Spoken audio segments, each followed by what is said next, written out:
The test is in 4 parts: Part 1, Part 2, Part 3, and Part 4. Now look at Part 1. Part 1. IELTS practice.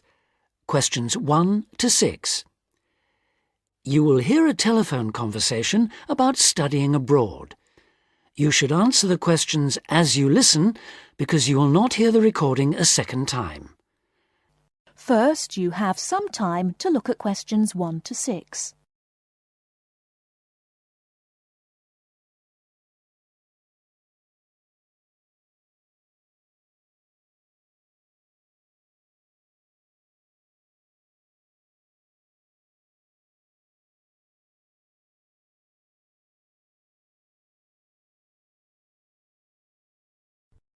Listen carefully and answer questions 1 to 6.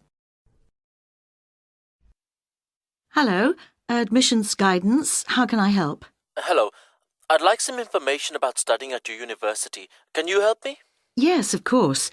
What course are you interested in applying for? International business. I already have a first degree from a university in my country. Fine. So you'd want to do a master's level course? Yes, that's right. OK. We offer an MIB course. That's a 12-month full-time course. I can send you details of that course, or you can download a PDF file from our website. Could you put it in the post, please? I don't have access to the internet at the moment. Could you tell me what qualifications I need for that course? Yes, for the MIB, you need a first degree. The minimum qualification is a 2-1 or a first. Okay. And in English language, you need a score of 7 or above in IELTS. That's not a problem. I have a 9. That's fine. Could you tell me the course hours and the semester dates, please? Yes, there's a total of 10 hours of lectures, seminars and tutorials a week, and there's an extended stay abroad at the beginning of the second semester. That involves spending a month at the national head office of a multinational corporation. Okay. And the semester dates are... just a moment... OK, the first semester starts on the 27th of September and ends on the 22nd of January, and the second semester runs from the 7th of February to the 27th of May. Can you tell me a bit more about the actual course content? Well, I don't know much about the course personally. I'm an admissions officer, but I can read the course description for you if you like. If you need to know more about the academic side, you'll need to speak to the course tutor. Thanks. I'd be very grateful if you could tell me as much as possible now. I'll just read the main points. It involves the advanced study of international organisations, their management and their changing external context. Students develop their ability to apply knowledge and understanding of international business to complex issues, both systematically and creatively, to improve business practice. Thank you very much. You're welcome. Now, if you could give me your name and address, I'll have full details of postgraduate courses sent to you. Okay. My name is Javed Iqbal. Before you hear the rest of the conversation, you have some time to look at questions 7 to 10.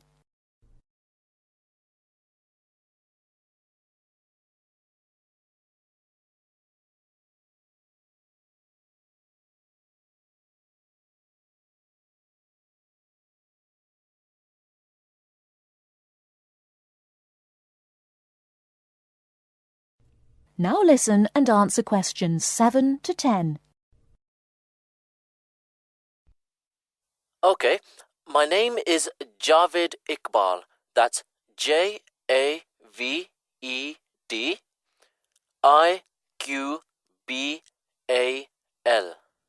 Thank you. And your home address, Mr. Iqbal? It's Aga Khan Road, Shalimar 5, Islamabad, Pakistan. Thank you. And could I ask you 1 or 2 more questions for our records? Yes, of course. What was your first degree in? I did economics. I got a first-class degree. And where did you study? At the university here in Islamabad. OK. Now, you said you had an IELTS level 9. Could I ask what your first language is? Actually, I'm bilingual in Urdu and English. Thank you very much. I'll put full details in the post today. Thank you. And thanks for all the information. Not at all, Mr. Iqbal. Thank you for calling. That is the end of part 1. You now have half a minute to check your answers.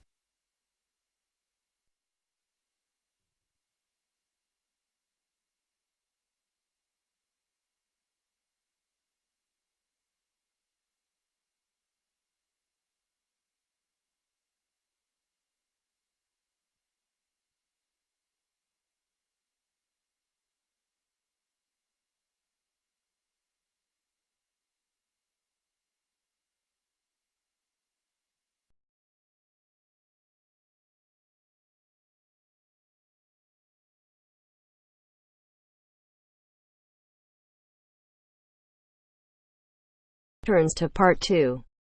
Part 2. First, you have some time to look at questions 11 to 15.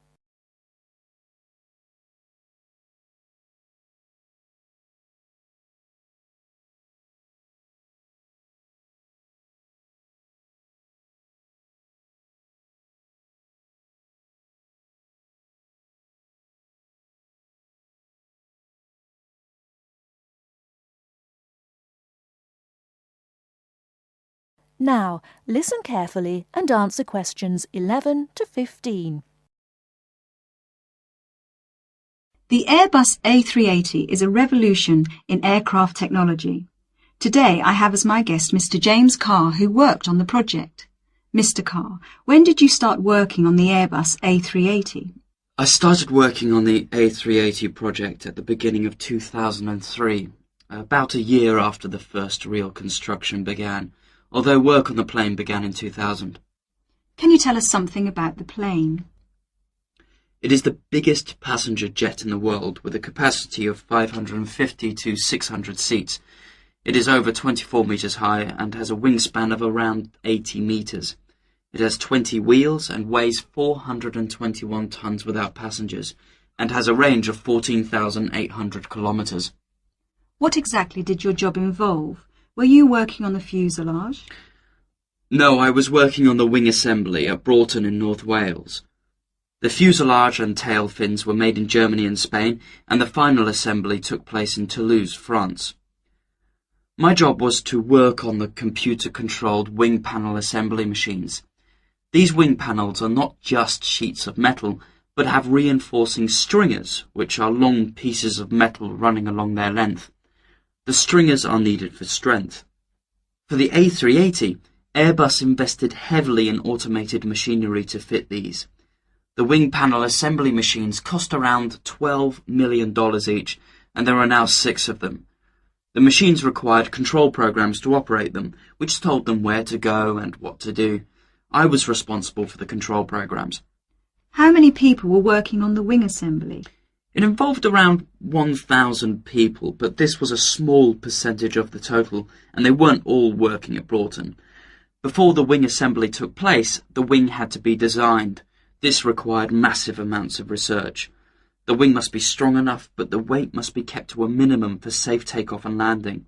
The takeoff speeds for large aircraft can exceed 330 kilometers per hour.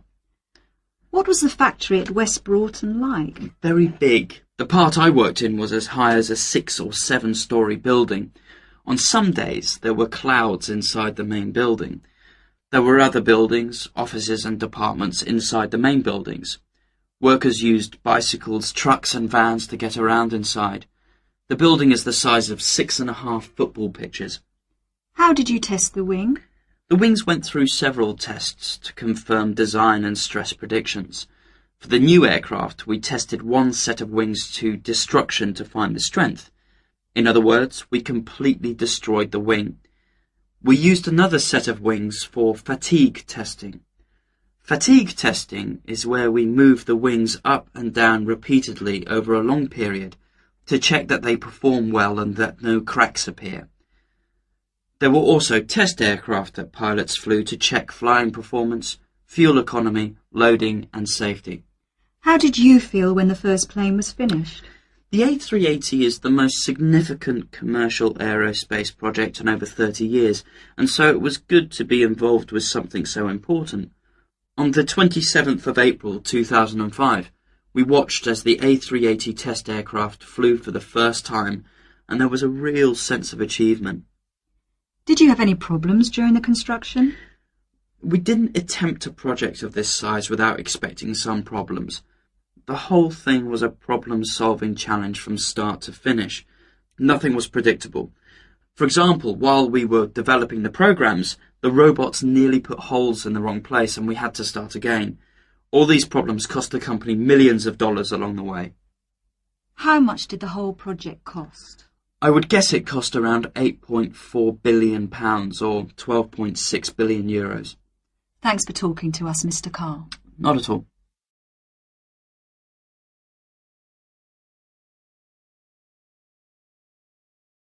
Before you hear the rest of the talk, you have some time to look at questions 16 to 20.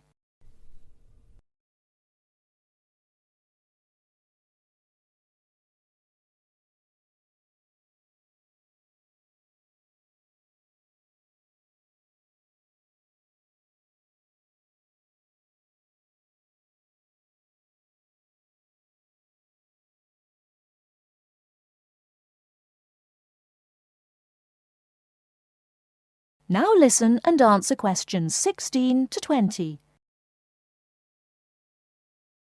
Welcome to Eurostar International Customer Relations.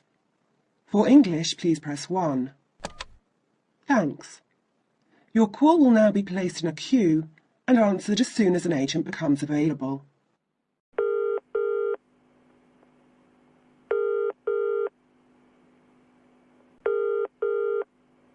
Which journey would you like to make? London to Paris, return. And what is your date of travel, please? The 21st of March, coming back on the 6th of April. What time of day would you like to travel? Around midday is best for me. There is one departing at 12:09 from Waterloo Station. Pardon? Could you repeat that, please? 12:09. 9 minutes past 12. Yes, 9 minutes past 12. Gets to Paris at 15:59. Right.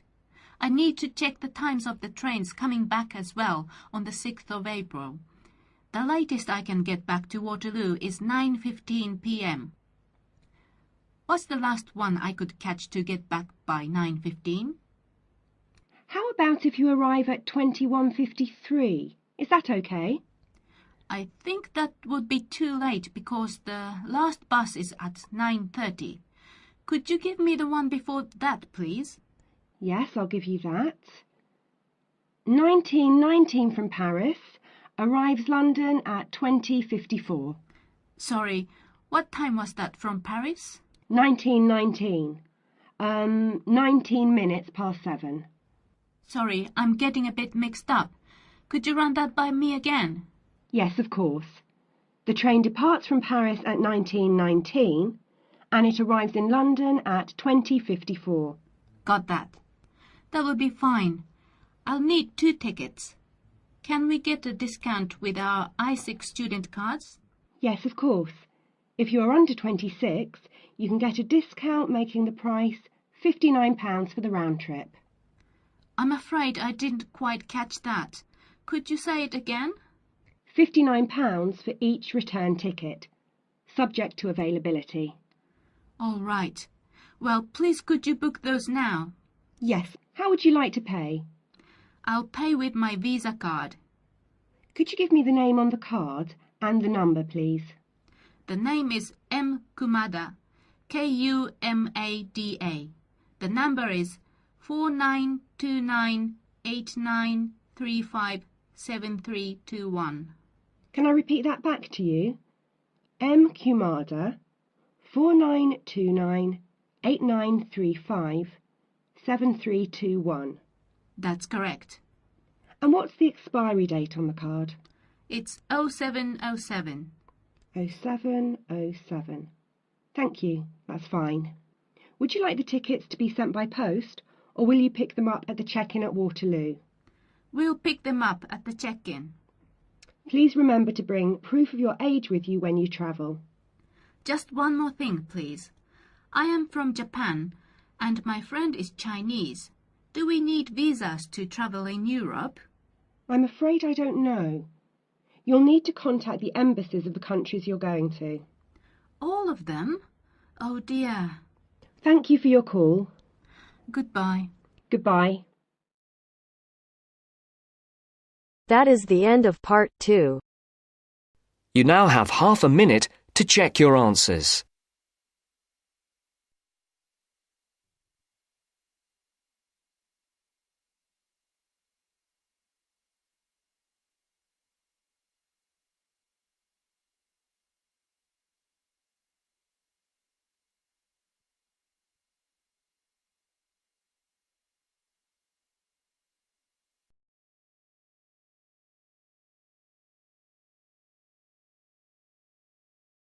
Now turns to part 3. Part 3.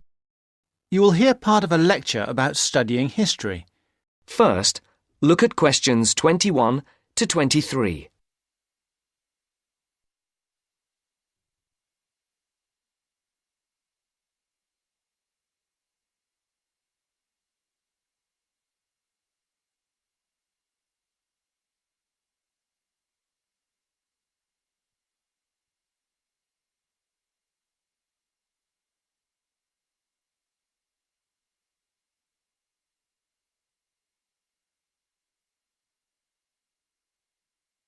As you listen, answer the questions.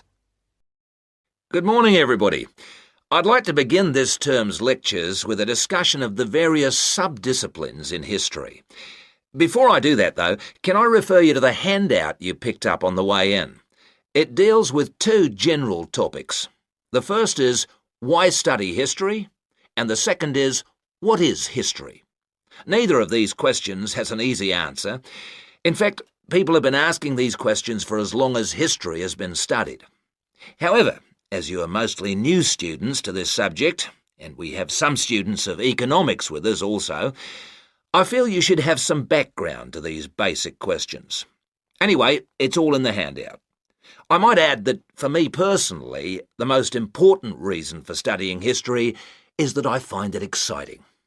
Our ancestors can remain, if we want them to, a mystery, a closed book, a blackness that we never see into, or we can come to know what motivated them and discover how that led to the world we live in today. Before the conversation continues, look at questions 24 to 30.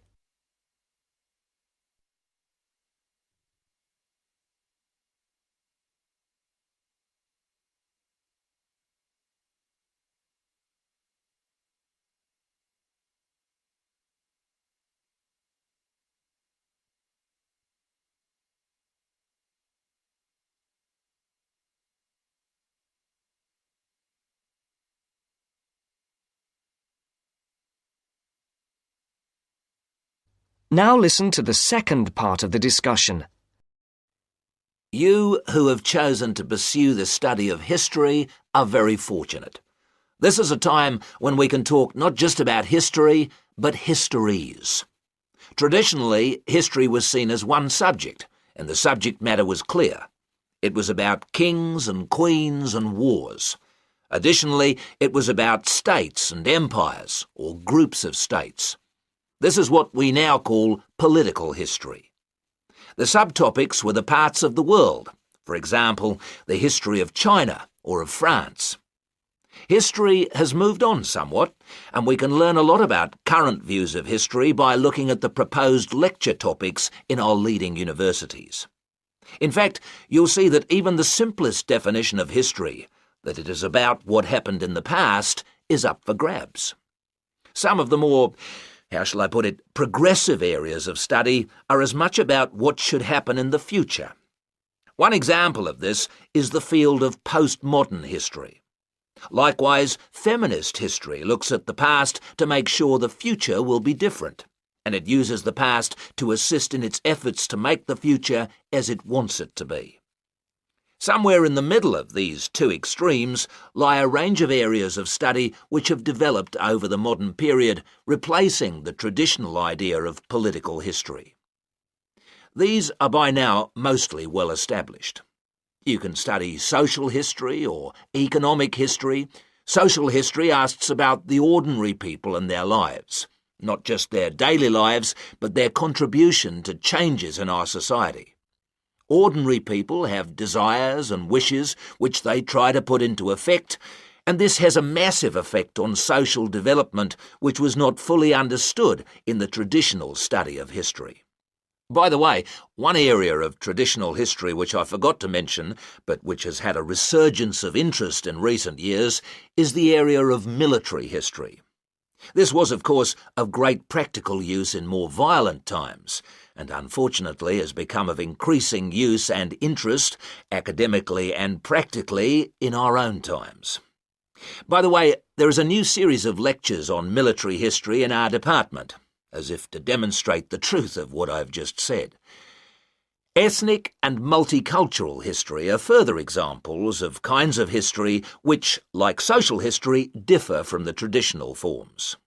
Ethnic history is a modern concern which concentrates on the value systems and beliefs of a people, usually a minority people, which were ignored in the rapid forward march of the rich and powerful nations and states.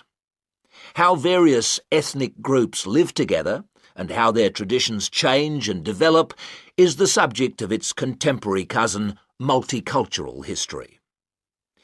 In sum, as I said, you are fortunate to have such a wide choice of things to study in the fields of history. Choose wisely. And finally, it only remains for me to wish you good luck in your studies. That is the end of part 3. You now have half a minute to check your answers.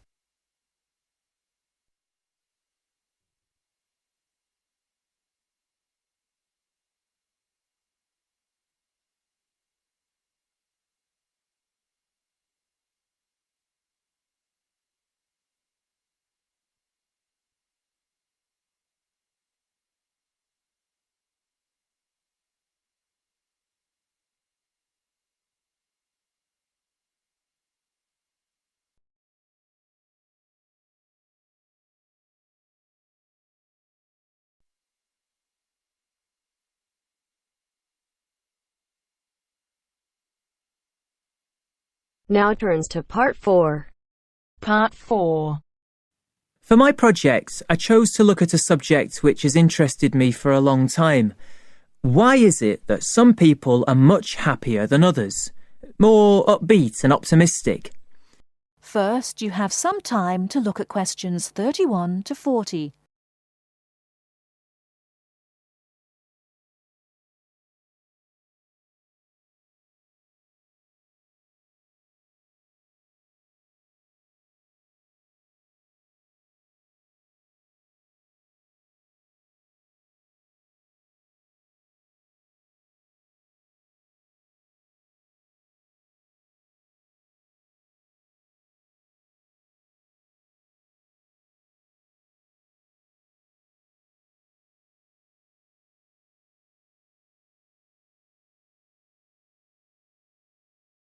Now, listen carefully and answer questions 31 to 40.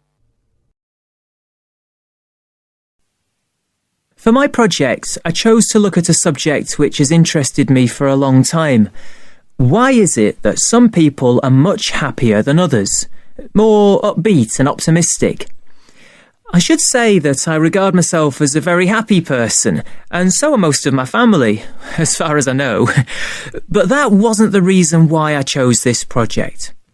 Some people think that nowadays we're becoming more depressed than we used to be, but I'm not convinced by that. And I came across some interesting research which tries to look at the subject from a positive point of view. It emerged from a movement called the science of well-being. And I decided I wanted to investigate it for my project because it involves several different types of factors. It can be viewed not just from the mental or physical side, but also from the social perspective. Now, in a large-scale study of several thousand people of different ages, researchers found 3 main characteristics which appeared again and again in people who identified themselves as happy. The most significant factor was that you don't have to be someone who does something brilliant, discovers penicillin or composes a symphony, for example. But happy people do seem to know what their strengths are. This enables them to make the best of themselves and not to dwell on what they're doing badly. Another striking finding was that happy people tend to be very curious, not about family gossip or things like that, but about larger issues, like current events. I remember one person the researchers interviewed had never learned to read, but he was happy because he kept up through TV news.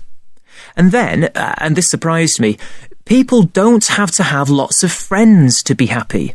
But they do have to be able to appreciate what they do have, the good fortune they've had, and how different their lives could have been if they hadn't been so fortunate. Turning now to what the research says should be avoided if people are going to stay happy. The three things that stand out are as follows. First of all, reflection time on your own is good, but not if people use that time regretting mistakes and blaming themselves for everything. Another point is that people shouldn't worry about getting angry sometimes. It's part of what makes us human, and it can be healthy. But they shouldn't always try to find fault with others. This leads to a great deal of negativity. And the final thing which should be avoided if a person is going to be happy is always trying to compete. Of course, it can be fun to try to beat another person in a game, but not if this becomes your only aim. It's much better to enjoy taking part in the game rather than being obsessive about winning it. Now, I've tried to do a lot of reading on the subject of well-being research, and I have to say it does have its critics. It's widely accepted that this positive approach does help us understand what happiness is and why some people are very unhappy. However, this has been dealt with many times before. The critics basically say that it's the old science under a new name, with only very small changes in approach. Well, that might be the case. It may bring us very little closer to finding out exactly how our brains work. But I think that sometimes even a very small change in perspective can bring real and long-lasting benefits. Above all, I feel that well-being research might help us to move away from simply prescribing drugs for depression. It helps us to explore alternative ways of dealing with unhappiness.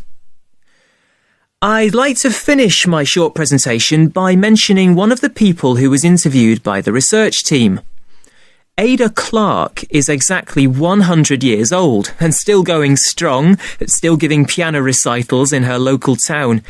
She regards herself as a very happy person, and that this positive spirit has kept her healthy over her long life.